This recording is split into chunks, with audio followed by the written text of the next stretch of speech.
Alright, so first up, right out of the gate, just in case you don't make it to the end of the video, have a very Merry Christmas and an amazing holiday.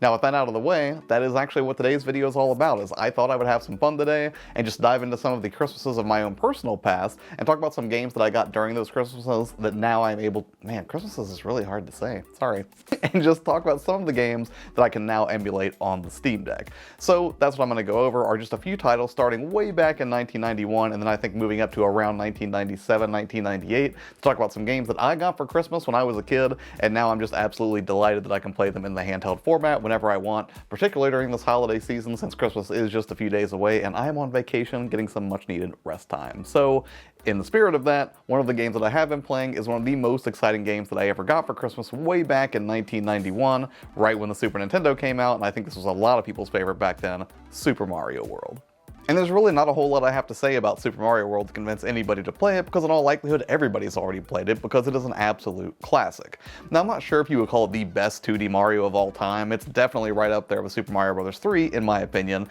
However, there's just a certain fondness that I have for this game because it was the first time I got a Mario game for Christmas, and it was just incredible to me to see how much the graphics had evolved jumping from the 8-bit NES era to the Super NES 16-bit era. And it's not just that the graphics were improved, there were also a range of exciting new mechanics for Mario to indulge. Things like being able to grab the feathers so Mario could now fly, to the implementation of Yoshi, to ghost worlds, and secret exits to levels so you could find entirely new paths through Super Mario World. And yet for all these rich new gameplay elements that Nintendo chose to layer on top of the tried and true Mario experience, it all felt incredibly natural and so easy to grasp in that typical Nintendo way. And I will never forget going to a friend's house back around that time who actually got a Super Nintendo and Mario just months before I did, and it drove me crazy because the only thing that he wanted to play was Ken Griffey Jr. Baseball, and I mean, no shade against Ken Griffey or anything like that, but between that and Super Mario World, I would pick Super Mario World 100% of the time, and I just could not understand my friend's compulsion to keep playing Ken Griffey when we could dive into this magical world of Mario in 16-bit glory.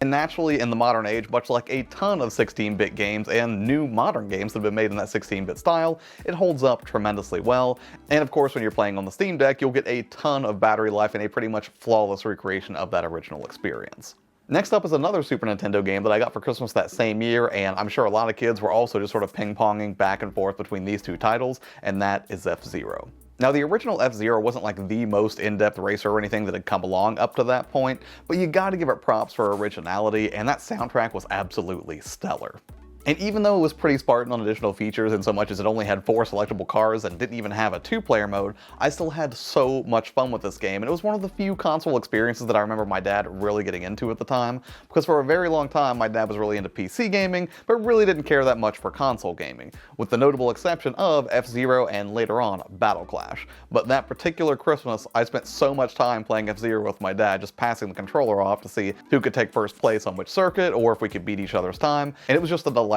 time and this awesome Christmas memory that I have growing up as one of the early experiences that I had with gaming. And even though I don't think F-Zero holds up quite as well today, especially when there are better entries in the F-Zero series that you could play that came out later, I still think it's a total classic, and tracks like Mute City or Big Blue still hit really, really hard. Plus, even though I couldn't pull off the maneuver for this particular video, I do remember it being quite a bit of fun whenever you would hit a ramp in the original F-Zero and pancake one of those like blinking cars that was on the verge of exploding. Good times. Next up, moving up a few years to, I believe, the Christmas of 1994, would be Donkey Kong Country. Donkey Kong would have been my first exposure to, and I'm not sure if it was the initial outing of Rare Software. And Donkey Kong Country felt like a really special title in Nintendo's history, mostly because the first time I laid eyes on it, I was just completely blown away by that kind of faux 3D effect that they used, which really made the 2D character sprites look like they were 3D characters that were moving back and forth across the screen, and it looked incredible. But putting aside just how pretty the game looked by using this technique, Donkey Kong still stood very well on its own as a game that was very similar to Mario, and yet very, very different at the same time and had a completely different feel to it. For starters, it just had this really awesome level variety between like jungle levels and snow levels and rainy levels and minecart levels and just incredibly memorable boss fights. Not to mention each one of these levels was just jam-packed with secrets, whether that was a new zone to discover where you would find like 1-ups or more bananas or parts of like the Kong that you would have to spell out to get an extra life. Plus a variety of animal friends that you could ride around on as well, so there was just like a ton of cool stuff to discover in Donkey Kong Country, and to this day, it probably is responsible for what just might be like my top music track of all time from a video game, or definitely one that's in the top 5, and that would be Aquatic Ambiance from the first water level that you play in Donkey Kong Country. All in all, it was just a stellar package, and playing it on the Steam Deck feels great. It's not that there's never been a portable Donkey Kong that you could play before, like on the 3DS, or I believe on the Game Boy, I think there was a port, or I can't remember if it was like an original version of Donkey Kong Country, but yeah, playing the original Donkey Kong Country from Super Nintendo, or, I mean, 2 or 3 would be great to play too, on the Steam Deck is, again, just a great bit of nostalgia for me personally, as somebody who had a lot of fun playing it back in 1994. Now, moving up a couple more years to 1996 and the release of the Nintendo 64, of course I'm going to talk about Super Mario 64. That was more earth-shattering to me than probably any other video game experience that I've had. Even today, I don't think when I first tried VR for the first time that it was as impactful for me as the first time I saw Mario running around in a 3D space. Now, while most of the other games on this list hold up tremendously well, Mario 64 holds up slightly less well, and the only reason I say that is because the camera controls are still a little bit wonky. Back then, the Nintendo 64 only had a single analog stick for controlling Mario, and then you had to use the C buttons for camera manipulation, which wasn't exactly ideal, but still, you gotta hand it to Nintendo because there really wasn't a rulebook at the time for moving characters around in a 3D space like this, so they were kind of making things up as they went along, and as a first effort, especially for like an iconic character like Mario, I gotta say, they really knocked it out of the park, because this game is still super playable years later, again, camera notwithstanding. And back in 1996, when I saw Mario's very 3D, creepily manipulatable head just pop up on the first start screen for it, I knew I was in for something special. And even today, I cannot help but be taken back to that time, even just running around the courtyard of Peach's castle in Super Mario 64. But moving inside and hopping through the various paintings on display to see what was going to be waiting for you in the next world that you started to explore and how you were going to get all of the stars at each level was just so incredibly fun, and it's still super fun today.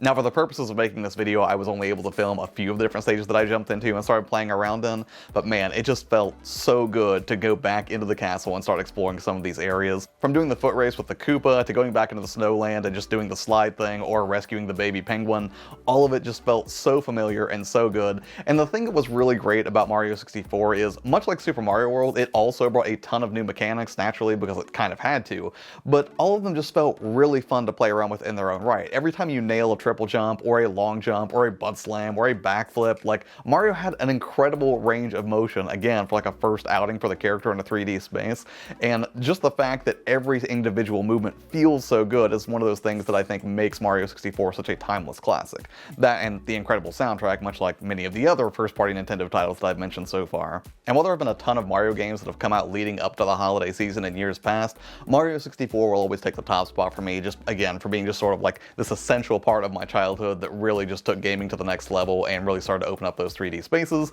and what we would be looking forward to for, future generations of consoles. The next one that I'm picking here is kind of a curveball, but I'm including it, again, almost purely for nostalgia purposes, would be Extreme G. Now, I got Extreme G as a Christmas gift in 1998 from my dad, and I'm fairly certain that based on what he'd seen of it, he was expecting, oh, this is going to be like going back to F-Zero, it's a futuristic racer, right? But honestly, even though there were a lot of fun things about Extreme G, it was not the highest quality game. However, I still remember having a pretty good time with it, and to that point, I had not really played any games that had car combat, aside from maybe like the original Mario Kart or something like that. But as far as like a futuristic racer that also had combat built into it, I don't really think I had played any game like Wipeout or anything like that up to that point. So this would be like my first experience. And I have to say, even though it's not the best game, it still holds up pretty well for what it was. It gives a pretty good sense of speed. The weapons are fun to use. Anytime you hit the boost, I feel like it gives a better sense of speed than a lot of racing games prior that I'd played up to that point. But yeah, honestly, this is not a game that I expect a ton of people have played or that it will really resonate with a lot of people, but for me it was fun to dive back into for a little bit for the purposes of making this video and kind of reliving that experience of my Christmas from 1998 and watching my dad kind of get excited for it, and then both of us being kind of disappointed in it because, again, Extreme G was a good game, but I would hardly call it a great game. But hey, predictably, like most other games you would try to emulate on the Steam Deck, it does run fine there, and if you ever just wanted to check it out of pure curiosity, there are definitely worse N64 games that you could play. And finally, the last game that I'm firing up this Christmas that I got in the Christmas of 1999 with the Dreamcast launch will be Sonic Adventure. Now here's the thing, I know historically Sonic games have not fared super well in 3D, and this one's definitely no exception because it is a rough game.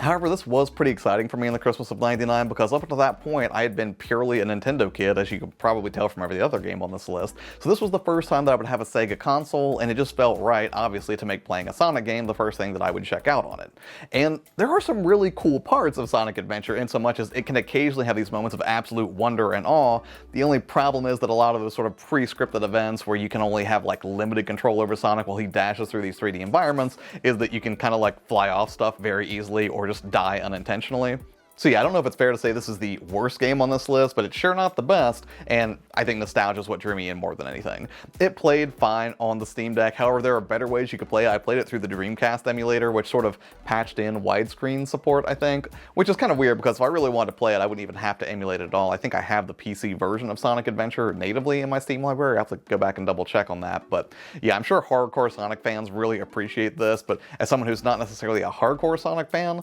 I don't know that it was like the best way I could have been introduced to the character, but nonetheless, I still have some fond memories with it, and it was neat to just jump back into it for a little while. Or maybe I'm just doing this because I secretly really want to get like Sonic Frontiers, but haven't pulled myself into doing it yet, but we'll see what happens.